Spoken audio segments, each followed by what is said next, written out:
Have you ever been so angry that you stopped thinking rationally and were ready to do the most terrible things? For me, the feeling of anger was unfamiliar. I had never encountered such strong feelings mixed with a sense of resentment before. And it all started because of his wife's infidelity. I have decided to arrange retribution. She stood in the hallway, staring silently at the suitcases, the laptop bag, and his briefcase. They were piled up where she hadn't noticed them when she first walked in. She turned and walked back into the den, looking at the man sitting in the shadows. "You're insane, Lyle. You're leaving me and our 2 sons because of one fight. One stupid mistake I made when I was drunk a few hours ago. I didn't sleep with anyone. I didn't betray you. You're out of your mind." When he didn't respond, she started toward him, but he raised his hand as if to stop her. She halted. She wondered if he might actually be having a breakdown. This wasn't the man she had been married to for 8 years. No one could change so drastically in just a few hours. He had never behaved like this before, never. And the worst part was there was really no explanation for it. Nothing significant had happened at the party. She stepped back but didn't sit down. "Can you at least tell me why? Can you at least do that?" I had a moment of clarity. She heard the words but couldn't make any sense of them. A moment of clarity? "Why do you do this, Lyle? I know you think you're smarter than me. Smarter than anyone in my family. Anyone around here. But why do you always have to rub our noses in it, making us feel like idiots compared to you? Explain it in words I can understand." The shadowy figure shifted his position, leaned forward slightly, and seemed to rest his head on his clasped fists. "I'm sorry, Diane, I truly am. I don't mean to come across that way. It's just how English literature professors think and speak. It's not really that hard to explain. We all go through life without ever truly understanding what it's all about. We're blinded by the minutiae of our daily lives, waking up, brushing our teeth, going to work, paying bills, thinking about what's on TV tonight, dealing with the kids having colds, worrying about our weight, or wondering if our spouses are interested in someone else. We rarely step back to see the bigger picture of our lives, except once in a rare while. He paused and she remained silent, hoping he would continue. "I had a moment of clarity earlier tonight." "You keep saying that, but what does it mean? What did you see?" Even though she couldn't see his face clearly, she knew his gaze was intently focused on her. She felt the intensity of his stare on her skin. "I saw our life, Diane. I saw who we are, who we were, and what we've become. It had little to do with what happened at the party. You're right. Walking out over one fight, one mistake, one incident would be crazy. That's not why I'm leaving. I'm leaving because I realized our marriage was a mistake. I love you, but you don't love me. I've never been able to satisfy you the way you need to, and probably never will. You're a good woman at heart, and you won't leave me because you honor your promises. But we're too young to ruin each other's lives for the next 40 or 50 years. That's why I'm leaving when we finish our conversation." About 3 hours earlier, I pulled into my driveway at 9:30 p.m. My cell phone had been silent since I left Rivers Trailer Park south of Palatka at 8 p.m., where my wife and around 75 of her family members and friends were drinking and dancing at a monthly party, a tradition for nearly the entire 8 years of our marriage. We lived in Jacksonville, a city of 1 million people in northeast Florida, about an hour and a half north of Palatka. The house was dark except for the automatic yard light with an electric eye sensor that illuminated the front driveway as I walked, or rather limped, up the front walkway. It had been a lively evening, and I felt much older than my 34 years, more like 74. But I only had to carry a 6-pack of Michelob Lights into the house, so I managed. I turned on the kitchen lights and sat at the table where we usually ate most of our meals, instead of the little dining nook where we were supposed to eat. I unscrewed the top of a Michelob and took a long swig of the refreshingly cold drink, letting it slide down my throat. Then another. All the while, I was waiting for my cell phone to ring, Nothing.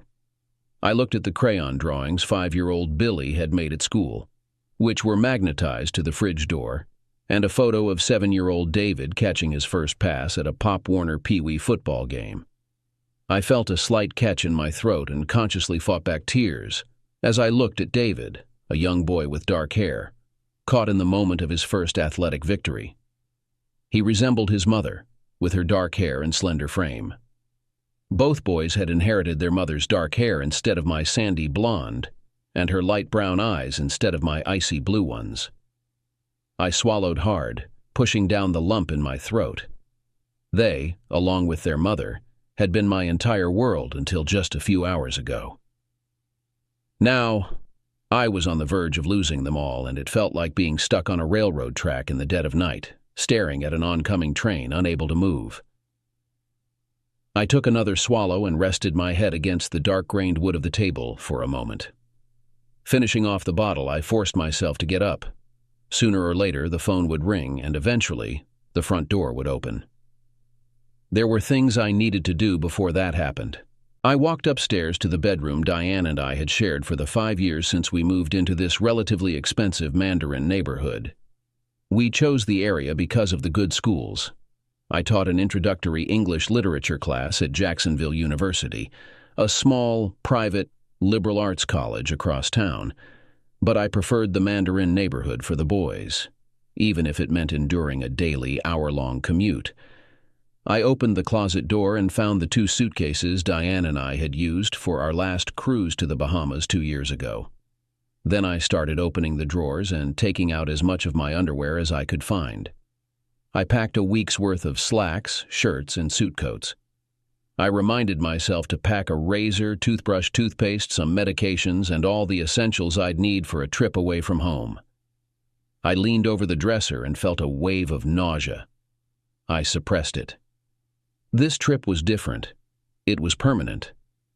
It was an exile from everything I loved or had loved, and I was never coming back. I knew if I thought about it too much, I'd freeze up. So I methodically packed everything I'd need to start life anew as a single man after 8 years of marriage. I found my laptop and a briefcase with work I'd need for the college. I carried everything down to the hallway leading to the dining room, to the left of the front door. They wouldn't be seen by anyone entering the house unless they walked into the dining room. After gathering everything I could think of, I grabbed the Michelob 6-pack with 5 beers left and went into the den. The front door opened to a hallway that led to the right and then into the den. I sat down in the recliner at the far end of the den and placed the Michelobs on a glass coffee table in front of me. There was a floor lamp behind the recliner, but I left it off. The hallway light was the one that anyone entering would switch on. I stood on a chair and loosened the bulb in the den's central light fixture so it wouldn't turn on when someone hit the switch at the den's entrance. With everything set, I leaned back in the recliner in the darkness of what had been my home, opened the second Michelob, and started taking slow sips. Around 11 p.m., my cell phone rang for the first time. The flip-top Nokia screen lit up in the darkness, displaying Diane's cell phone number. I didn't answer it. About 3 minutes later, it beeped, indicating I had a new message. I didn't check it. 5 minutes later, the phone rang again. Then 3 minutes after that. Then 5:10, and another 5. Diane called, followed by her father Richard, her older brother Dave, her younger sister Kelly, and then Diane again. If there had been any humor left in the world, the string of phone calls might have seemed funny. But all sense of humor had died a few hours ago, and I doubted I'd find anything funny for a long time, if ever. The house phone rang, then the cell phone, and then the house phone again.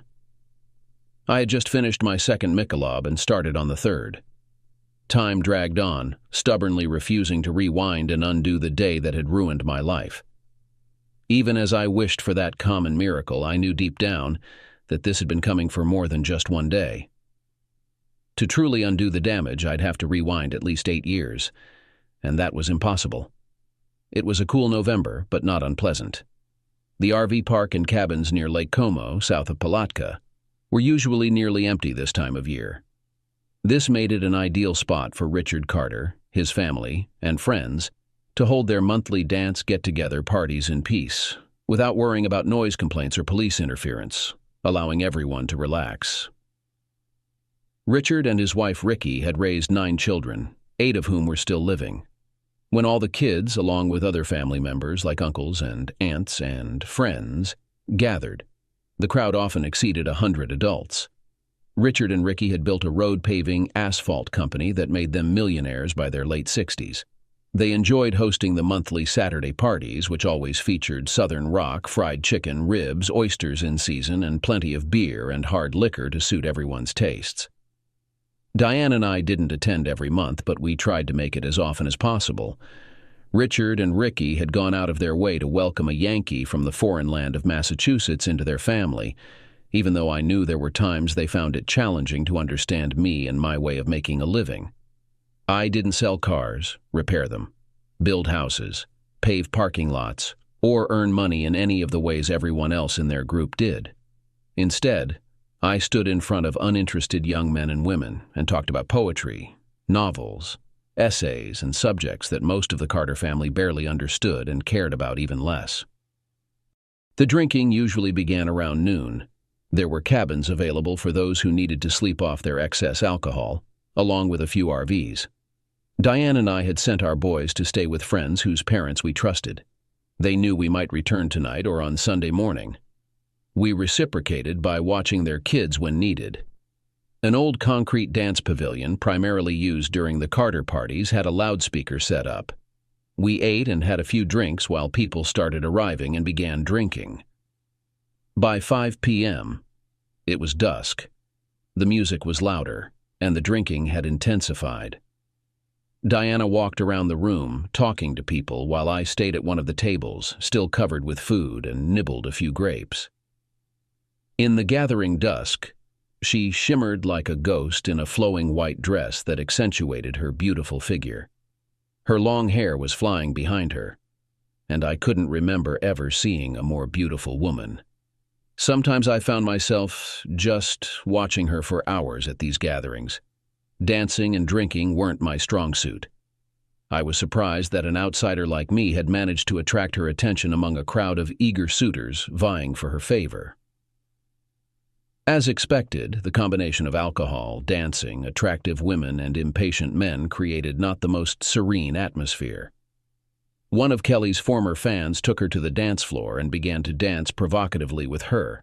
Much to her disappointment, it all quickly stopped because of her husband Billy, who quickly intervened, delivering a powerful punch. Fortunately, sanity prevailed, and pretty soon the beer started flowing again. A few moments later, the two men reconciled, and the former fan even received a kiss from his former passion.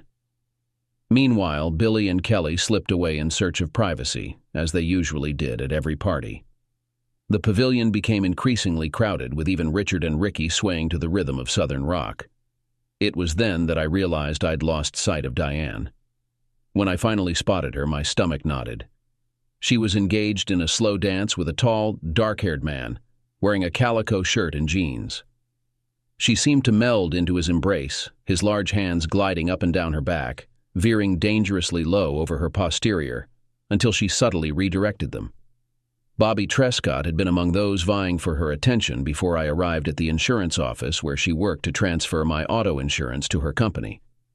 For some inexplicable reason, she took a liking to the stranger with the peculiar accent, and 6 months later, we were married.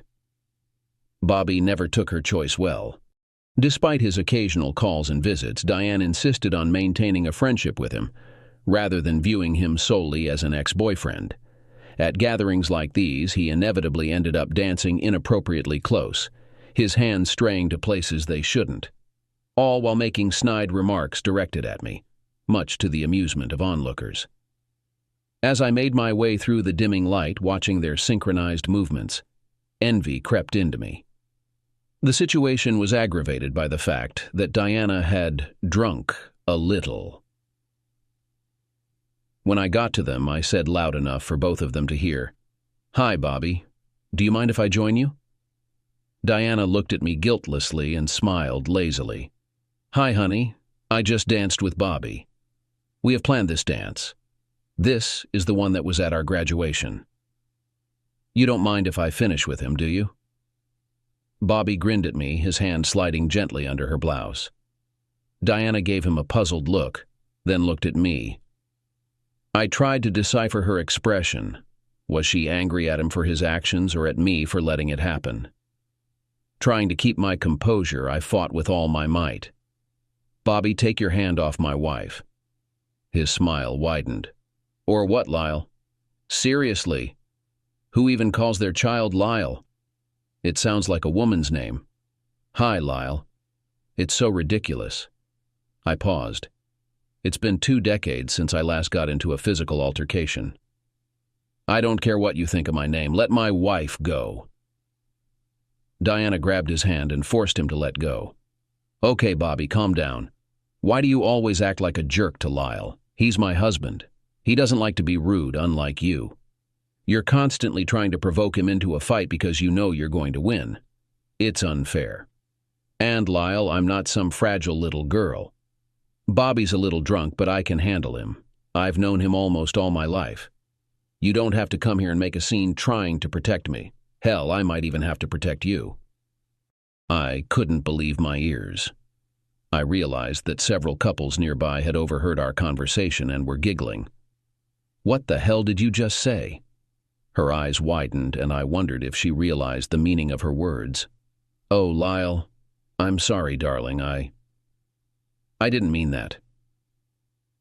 How could you have meant anything else? Bobby pushed her aside. She meant that if you come up to me, you'll get hurt and I'll change your face, you pathetic weakling. The only reason I haven't done it yet is because she keeps begging me not to hurt you. What excuse can a man have who hides behind his wife's back? I couldn't help myself.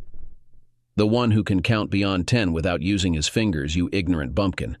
The one who slept with you and stole your girlfriend without even breaking a sweat. The one who fathered 2 children with her. Something I'm not even sure you're capable of or if you have the necessary equipment. Even as I noticed the swing approaching, I felt the presence of people behind us. I started to move out of the way when I slipped on what seemed to be a spilled drink. I fell backward onto the ground, hitting my head on the concrete landing. Diane's brother Dave and one of his friends quickly reached Bobby and restrained him by his arms. The impact was severe, knocking the wind out of me and leaving me momentarily dazed. Bobby made no attempt to resist the grip of the guys holding his arms, perhaps feeling satisfied with the altercation. Regarding who possesses superior equipment, Lyle, perhaps you should inquire with Diane sometime. She once admired my equipment considerably, suggesting that a pencil might be more fulfilling than what you offer. She even called you Shorty once. Richard Carter then approached us from behind and addressed Bobby firmly. That's enough, Bobby. We tolerate your presence at these gatherings out of old friendship, but you've crossed a line. Leave. I glanced upward to see Bobby's beaming countenance, then surveyed the faces surrounding me. Among them I observed smiles or perhaps strained efforts to suppress them. Turning to my beloved wife, whose expression remained solemn, I sensed her internal struggle against amusement. Catching her eye, she deliberately averted her gaze toward her father. Daddy, please. Bobby was just joking around, it wasn't serious. You know he and Lyle have their differences, but it's nothing significant. Besides, I did promise him that dance, she explained. Even Richard Carter regarded his daughter with incredulity. Are you certain about this, Diane? After what Bobby said about your husband? She met my gaze, her expression devoid of mirth. Lyle can handle himself, Daddy. If Bobby's actions bother him, he knows how to address it. Right, honey? Gathering myself, I rose to my feet and silently departed from my wife's side. Bobby's laughter echoed behind me, accompanied by stifled chuckles. Though I desperately hoped Diane wasn't among them, I couldn't bring myself to turn back and confirm. As I departed from the dance floor, Richard caught up to me and spoke while I continued to walk away. Look, I understand you're upset right now, but hear me out. I know Diane loves you, whether you believe it or not at this moment. But, women, let me tell you, sometimes even the most amazing woman wants to see her man stand up for her. Maybe it's not a thing where you're from, but here, a woman won't admire a man who shies away from defending her against someone else. You do what you think is best, but even if Bobby beats you up, standing up to him will demonstrate to her that you're willing to fight for her. I kept walking. You're correct, Richard. That's not the norm where I come from. A truly good woman wouldn't entertain advances from another man if she values her husband and their marriage. Now, I'm not so sure about either. He seized my arm and I restrained myself from pulling away out of respect for him. Perhaps you're correct about her disrespect toward you. I'm simply her father. I can't intervene, but I can assure you she cares for you. Don't make any rash decisions. Find a place to relax and have a drink. Things will sort themselves out. Perhaps. And then I left him behind. At 12:45 a.m., the driveway illuminated with the headlights of a car pulling in.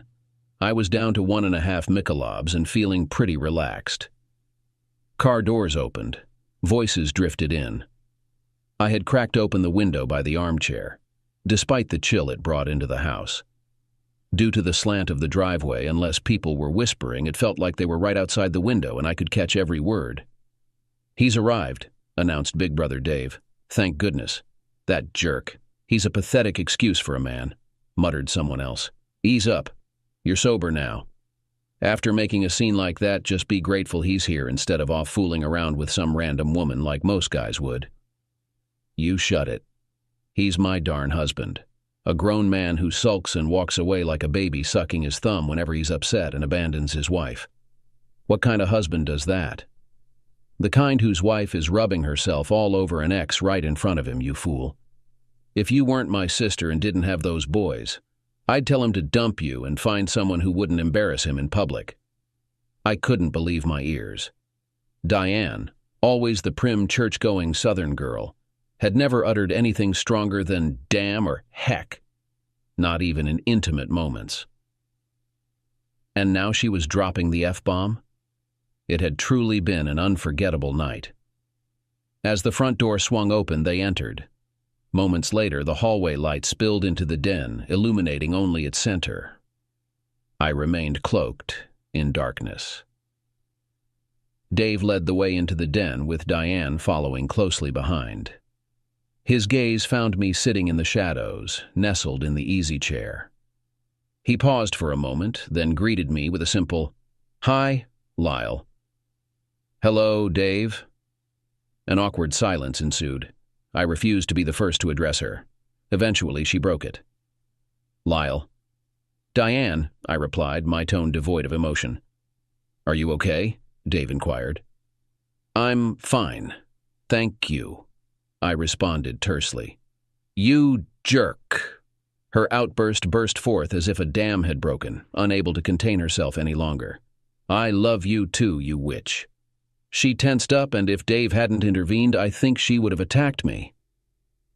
Her hair was disheveled, her face was flushed, her lipstick was worn off, and her white dress was stained with red liquid. And it's crumpled, with dirt stains on it.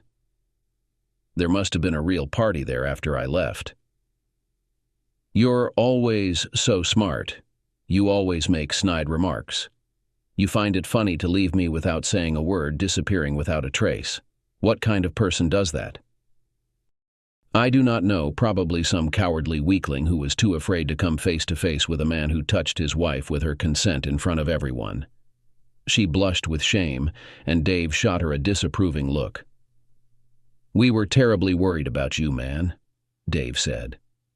"Why didn't you answer any of your calls?"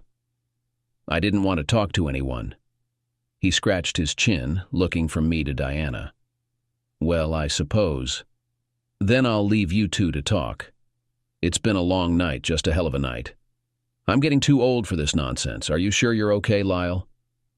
"I was just being polite, Dave. I'm not okay. I don't know if I'll ever be okay. But that's not your concern. Thanks for taking Diane home. If it were up to me, she could go home with Bobby or spend the night in the van lot."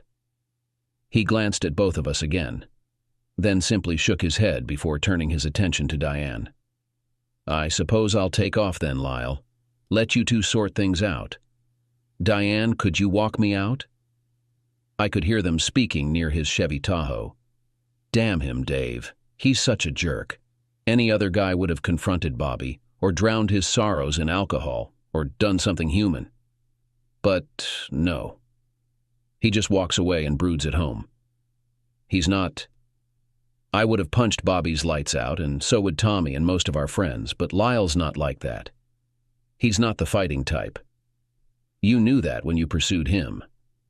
You remember. I remember very well. You said he wasn't the kind of guy who'd come home covered in grease, father 6 or 7 kids, get plastered every weekend, and cheat on you if you gained a few pounds. You said, and I quote, "He's a man with ambition. He'll provide for me and our kids, stay loyal, and give us a good life. He's a good man." You sought improvement, and now you're restless, displaying behavior that suggests Bobby might soon be in luck, if he hasn't been already. I once held you in high regard, Diane, but now I question whether you're destined to become just another promiscuous woman, bouncing from one failed marriage to the next, bringing home new partners every few weeks and causing Mom and Dad heartache as they contemplate the mess you've made of your life. Oh, Dave, mature a bit. I'm not naive. I was feeling restless, perhaps a bit amorous, but I'm not a teenager. I indulged with Bobby because for one night it felt good to relive those youthful moments. My husband should have intervened and steered me right, but I seem to have forgotten who I'm married to. He's upset now, but he'll come around. It was just one night, one argument. I'll go to him, show him some affection, and this will all blow over. People don't end relationships over one spat. You better hope so, sister. Just because I'm in construction doesn't mean I'm clueless about your husband. I have clients and partners whose children attend JU. They gossip about Lyle. He's young, he's got his looks, he's smart, and plenty of those college girls find him attractive. There have been times when he could have traded grades for favors. There were female professors. One of them, let's just say, was very forward in pursuing him to the point where the dean had to intervene and warn her to back off or face consequences. So go in there and do whatever you need to do to keep him interested. If you lose him, he won't be moping around for too long. She returned to the room and stood at the entrance for a while. Neither of us spoke. Then she began to walk towards me. I raised my hand. Stop. Grab a chair and sit over there by the TV. She was taken aback. I could see it on her face. She expected to come over, kneel at my feet, share a moment of affection, and then move on to kissing, which would inevitably lead to the bedroom. But that wasn't going to happen. She took a deep breath.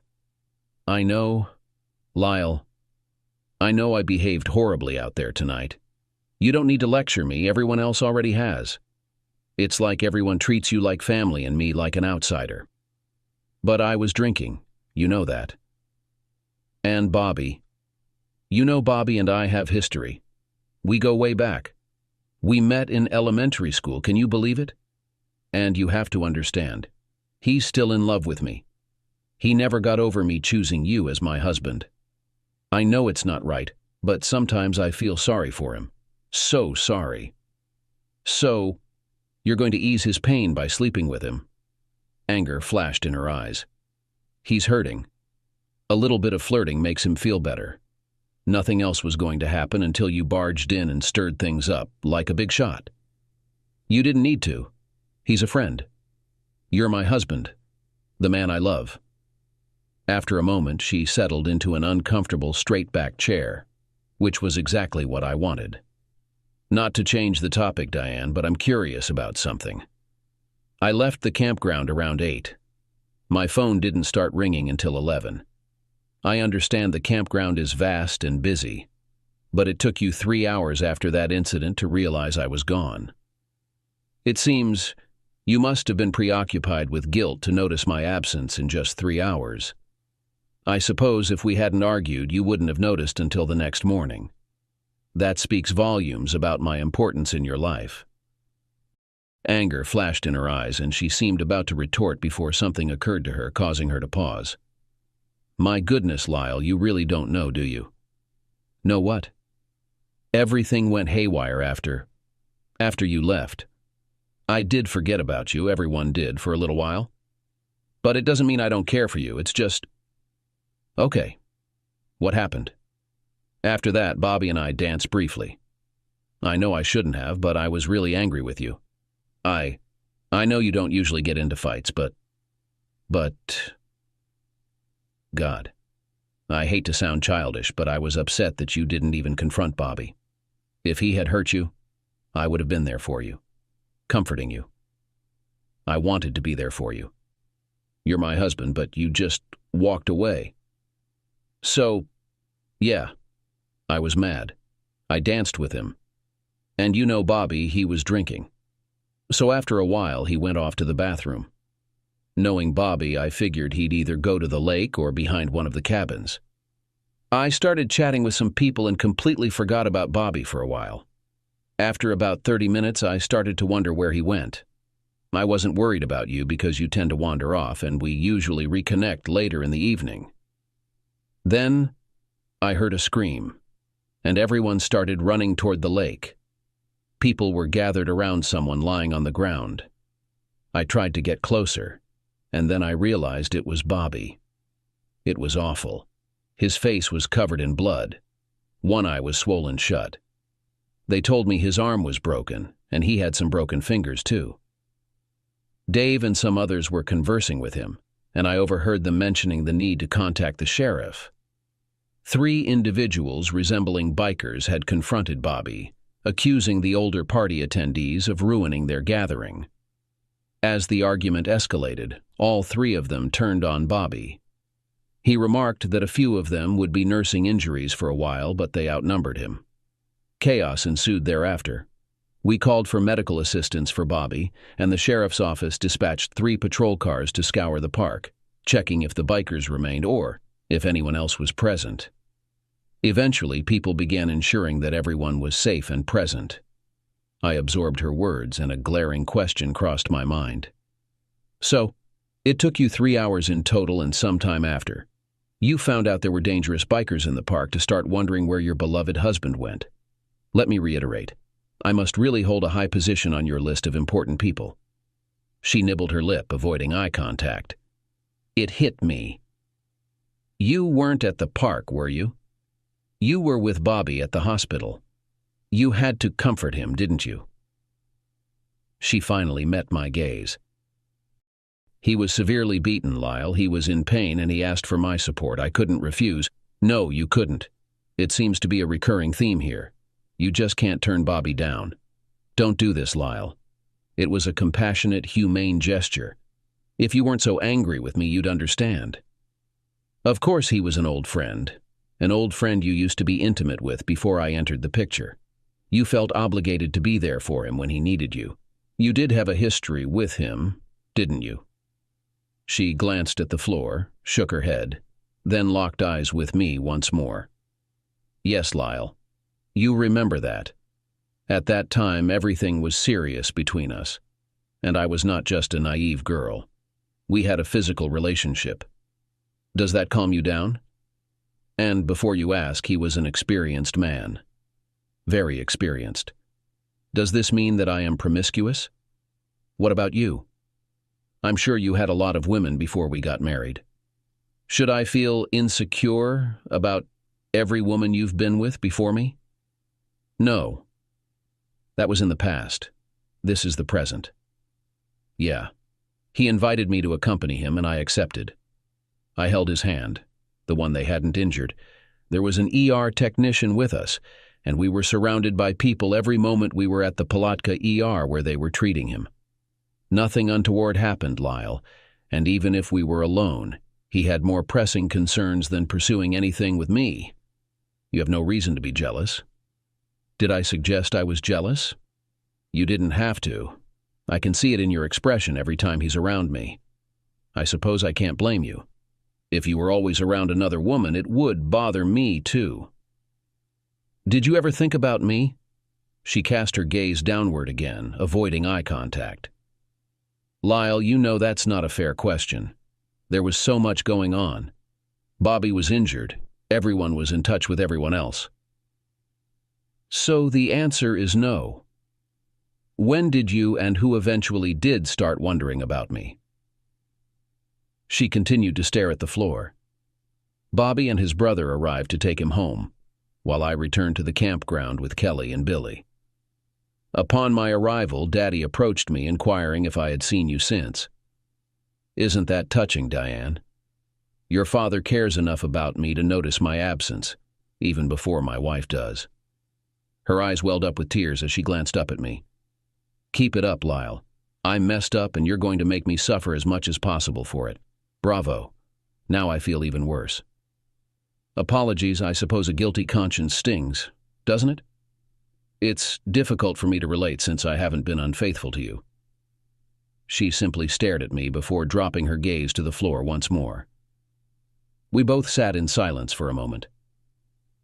Well, at least we've cleared the air, darling. She looked at me with a perplexed expression. What? I stayed because I wanted to have a chance to talk to you before I go. Go? Where are you going? You're not still angry with me, are you?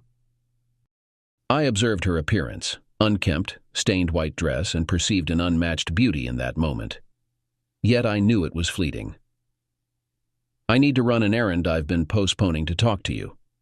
Then I'll find a place to stay for the night, probably some cheap motel.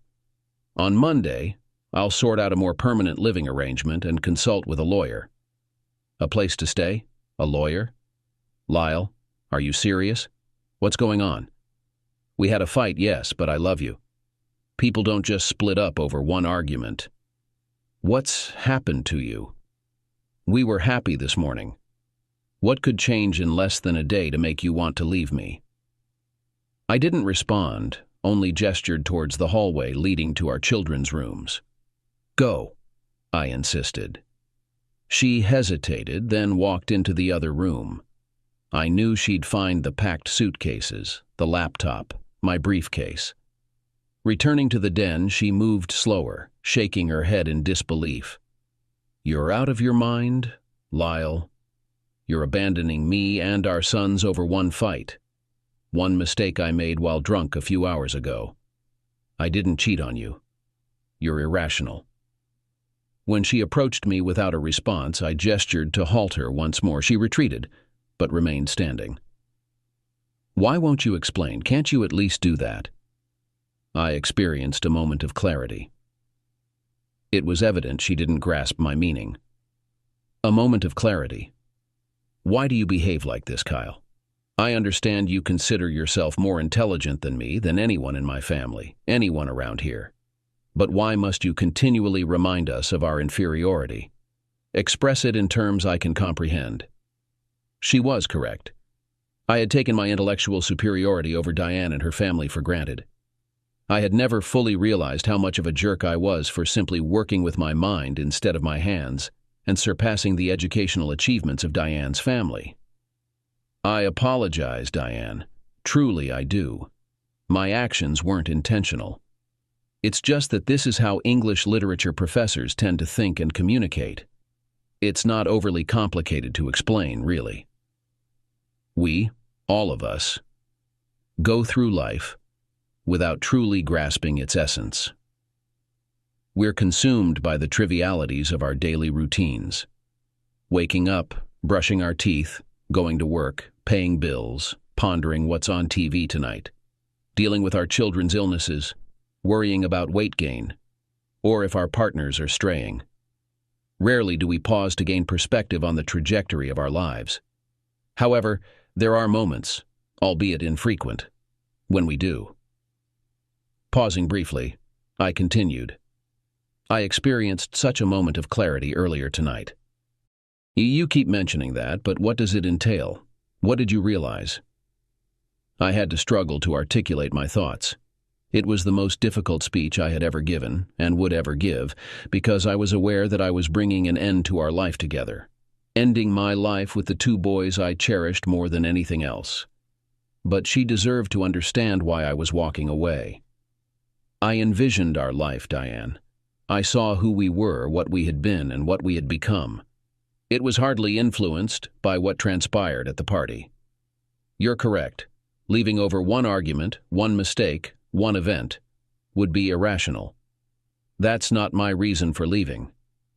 I'm leaving because I realized that our marriage was a mistake, that I love you, but you don't reciprocate, that I've never fully satisfied you, and probably never will satisfy you the way you want, that deep down you're a good person who will stay true to our vows, and that we are too young to continue to negatively affect each other's lives for the next 40 or 50 years.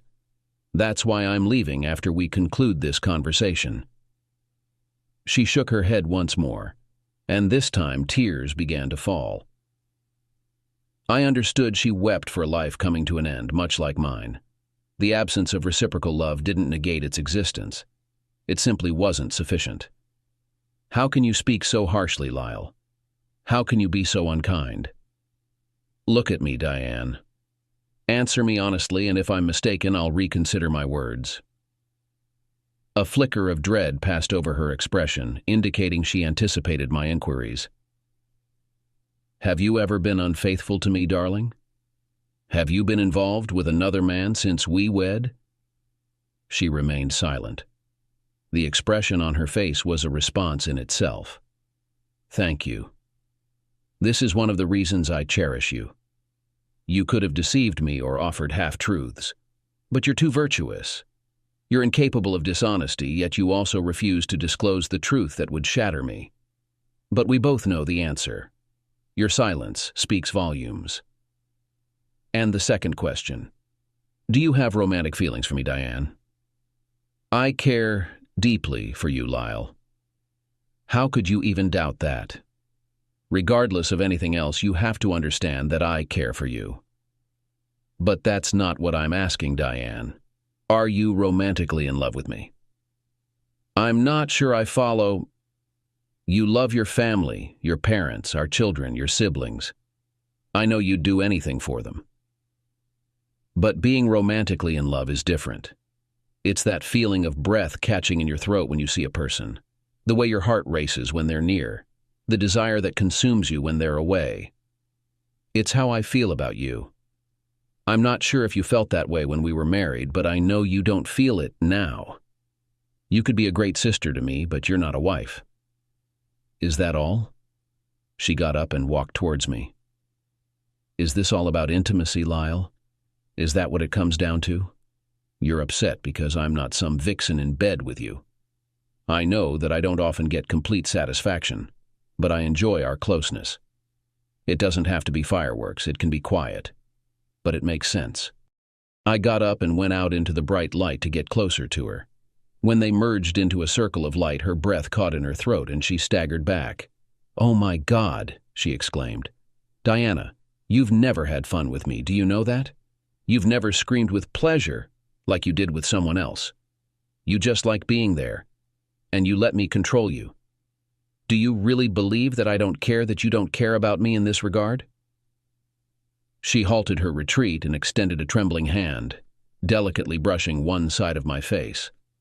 Her fingertips cautiously explored the swollen skin encasing my nearly closed left eye. I was aware that the remainder of my face displayed a palette of yellow, red, and brown hues. My lips were puffy, save for a portion missing from the left. Oh, dear God, they found you and assaulted you too. Why didn't you seek medical attention at the hospital?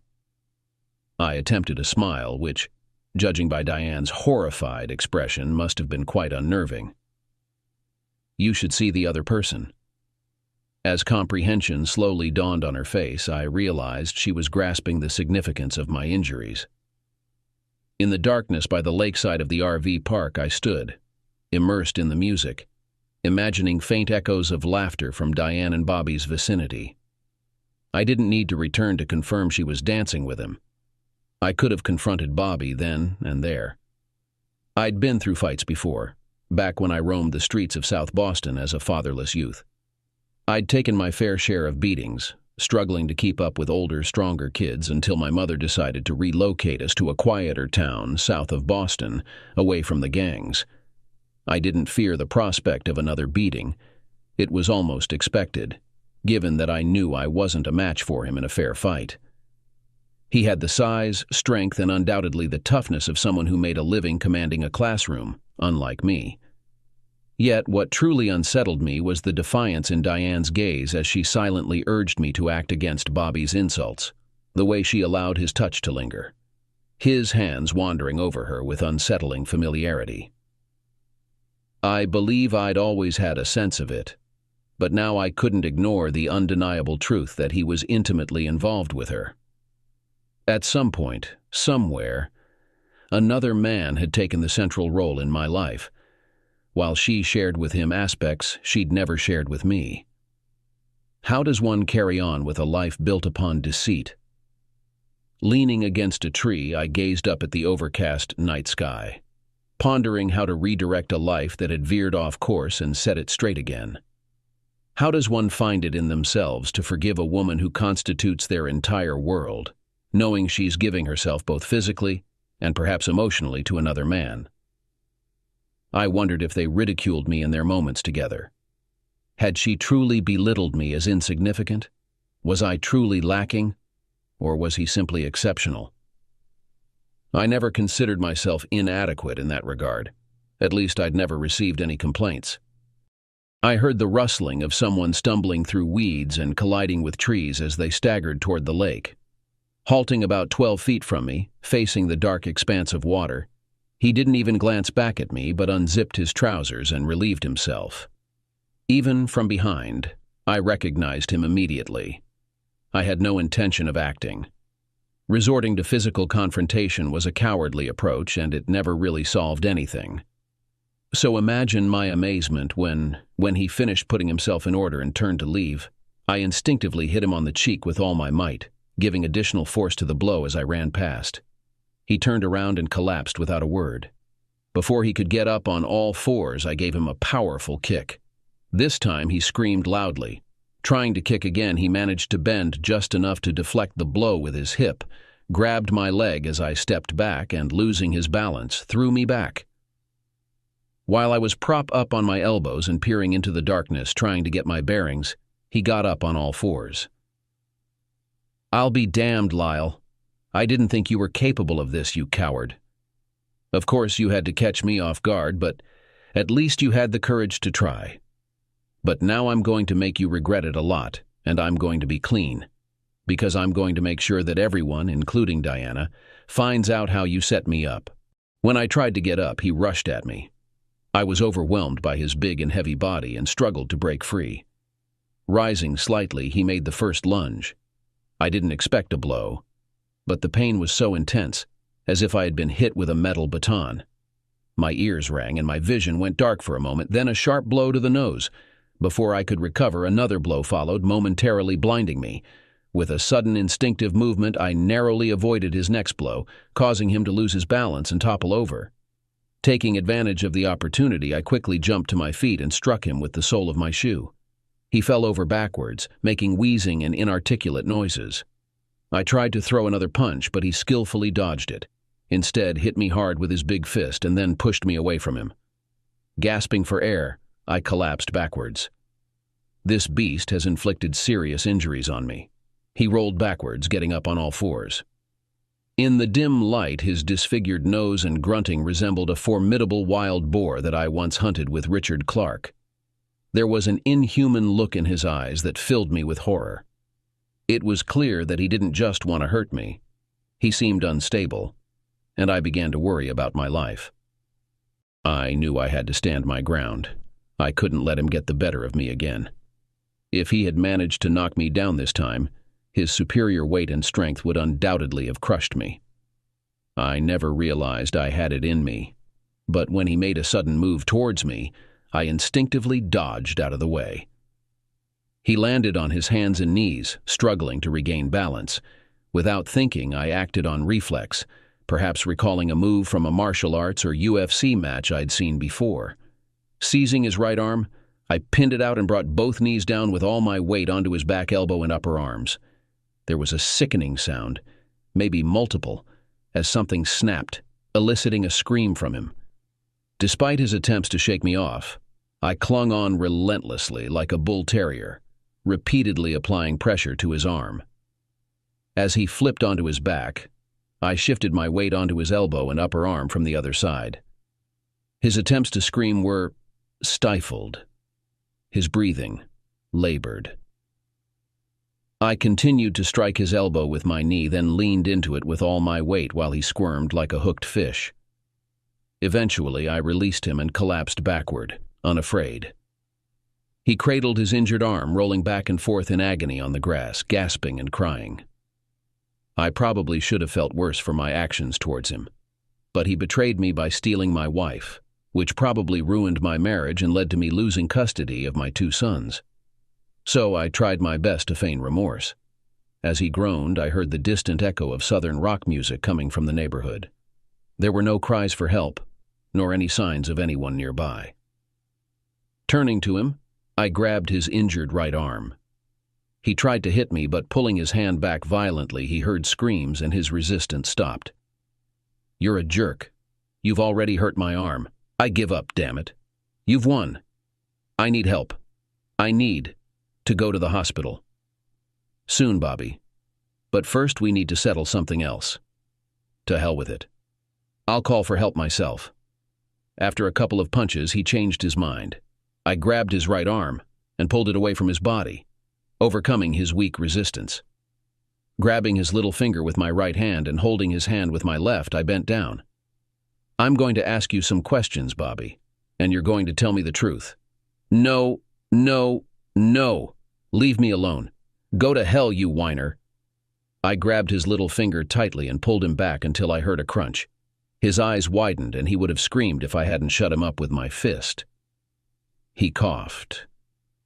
I waited until I believed he was listening to me again. "Every time you lie, or if I'm not satisfied with your answer, I'm going to keep doing it, Bobby. And when I run out of fingers, I'll move on to my toes. Do you understand?" Finally, he nodded and whispered, "You're in charge now, Lyle, so I'll tell you anything you want to know. But the day will come when I will be in charge, and when that happens, you'll just disappear." "Maybe. But right now I want to know how long you've been dating Diana." There was a brief silence. "This time or previously?" "I already know you were involved with her when I met her. I mean, since we've been married." He smirked. I was tempted to break another finger, but I decided to save them for when I really needed them. "About 4 years." 4 years? Yeah. How did it happen? How often?" At first, there was a smug smile on his face, but it quickly disappeared, and judging by his behavior, I was convinced of his sincerity. "I started courting her the day after you got married. I tried everything. I came to her office, looked in at home, pretended to be depressed, tried to make her laugh. But she remained faithful to you. It was driving me crazy. Then, about 4 to 4.5 years ago, she came up to me as I was getting off the 7-Eleven bus. There was no smile or flirtation, but she asked if I would like to have coffee with her sometime. Nothing happened that day or in the next 6 months, but she initiated it herself. And then one day we were at my house and she attacked me. She did everything imaginable. She acted like she was starving. God, it was incredible. I tried to catch up on 4 years of intimacy in one day, and we almost succeeded. He tried to laugh, but instead choked and, tilting his head, spat out something that looked like a fragment of a tooth. He took a slow breath before speaking. "I thought I had her back. I thought you were going to leave her. The next day I came to your house, and when I tried to flirt with her, she hit me and threatened to call the police. I was furious. I wanted to do something terrible. She was just a lying cheat. So I left and didn't see her for 3 months. I tried to keep my distance from her. I've never been so angry in my life. And then one day," he spat, then leaned back, resting his head on the grass. She showed up at my door.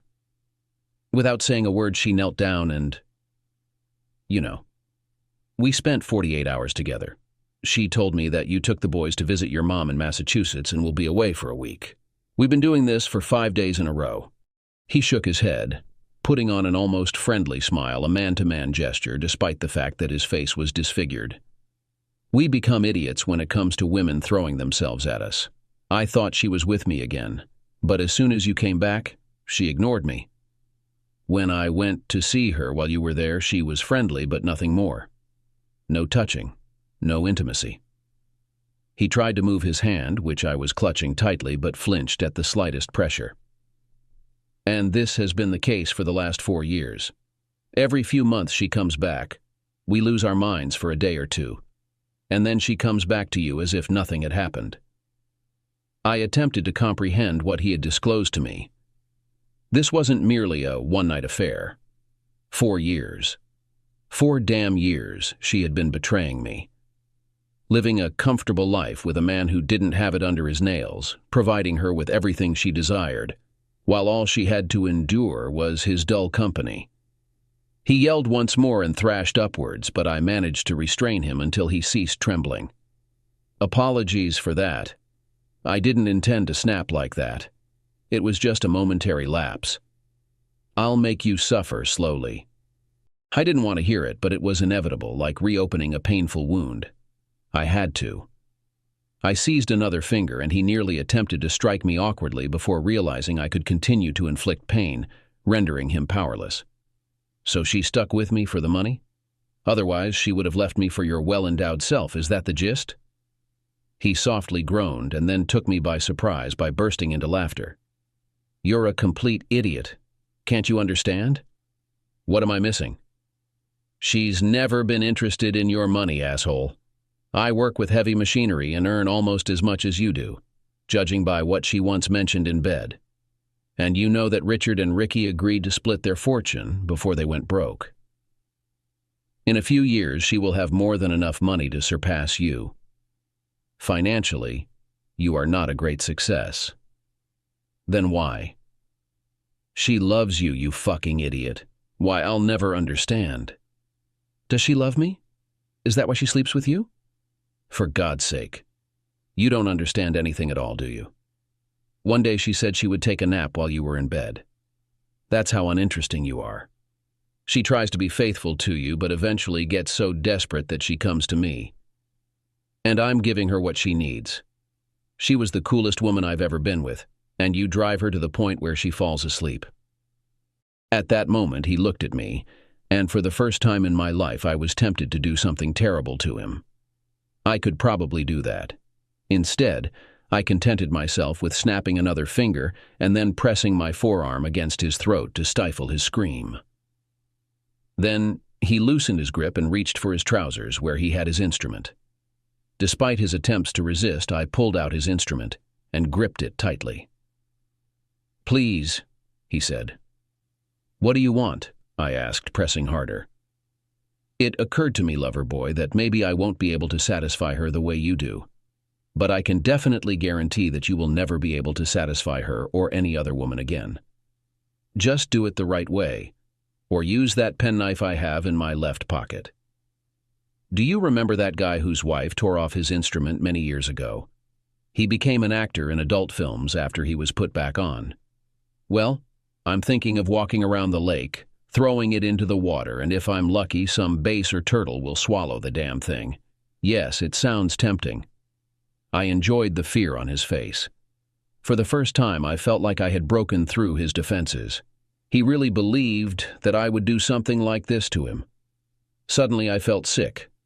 I realized that I was doing the wrong thing towards a man. He did what many men would do in a similar situation. It's not his fault for all this. It was her.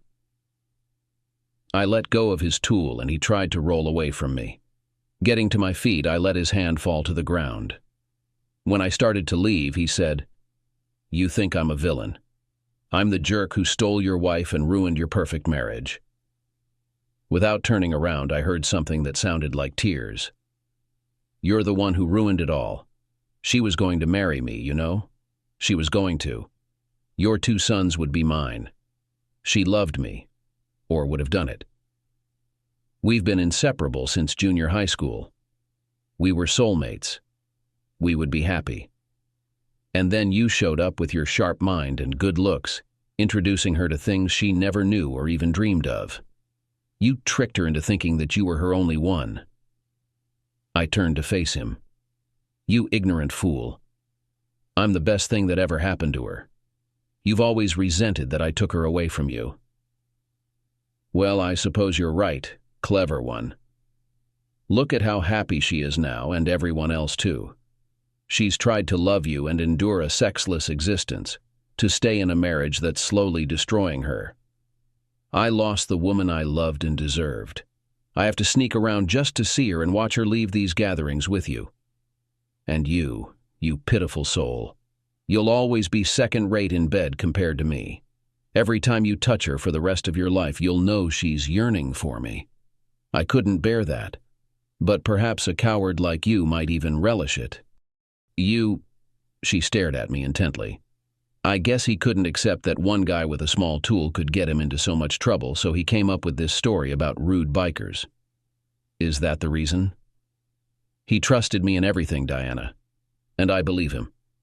People, as a rule, don't lie when you snap your fingers at them. Oh my God. 4 years? 4 years. And you were happy with him every time? Was he really that gifted more than me? Tears were streaming down her face, smearing her makeup. It was confusing. Part of me resented her, but a significant part still cherished her. No, dear, maybe a little, but that's not the point. It's hard to explain. It's been like this since the very first time. No man has ever affected me the way he has. It was like I was electrocuted. That's not exactly true, but it's the closest explanation I can give. And maybe if I told you that I was boring you, that you weren't as interesting to me as he was, I knew you'd never be able to handle it. No man's ego can stand it. So why didn't you leave me if he was so amazing? It's not like that. It was an amazing intimacy with him. I love you. I gently reached out and brushed away a tear from the side of her face. I understand that you may not feel romantic love for me, but I trust in your love for me and for our marriage. However, I didn't voice the rest of my thoughts as I circled around her and began loading the luggage and laptop into our family Saturn. I would leave her with the larger Ford Escort for her and the kids. It took 3 trips, but I finally finished and returned to the house. She appeared unchanged, unmoved. She reached out as if to grasp me, but her hands remained suspended in the air. I don't want this, darling. I'm not sure how, but there must be a way we can mend this. Not really. I leaned in to kiss her and tasted the saltiness of her tears. Our marriage is done. I want to be involved in the boys' lives, but there's no us anymore. Because you despise me. I gazed into her tear-filled eyes. No, I love you, which is why this is agonizing. But you can't revive something that's already dead. We could try counseling, anything. We won't, because deep down you no longer want to be with me. I don't think you believe we stand a chance. How can you say that? Remember when I mentioned that silence speaks volumes? Sometimes silence conveys more than words. I know you're not truly invested in saving our marriage because ever since I revealed I was leaving, you haven't uttered the 2 things that would have reassured me of your desire for me. They're the first things I would have said to you, but they never crossed your lips. We locked eyes, and the question was evident in her gaze. You never uttered, "Stay. Please don't leave." As the realization dawned on her, she collapsed to her knees, burying her face in her hands. Tears streamed down her face as I exited through the door.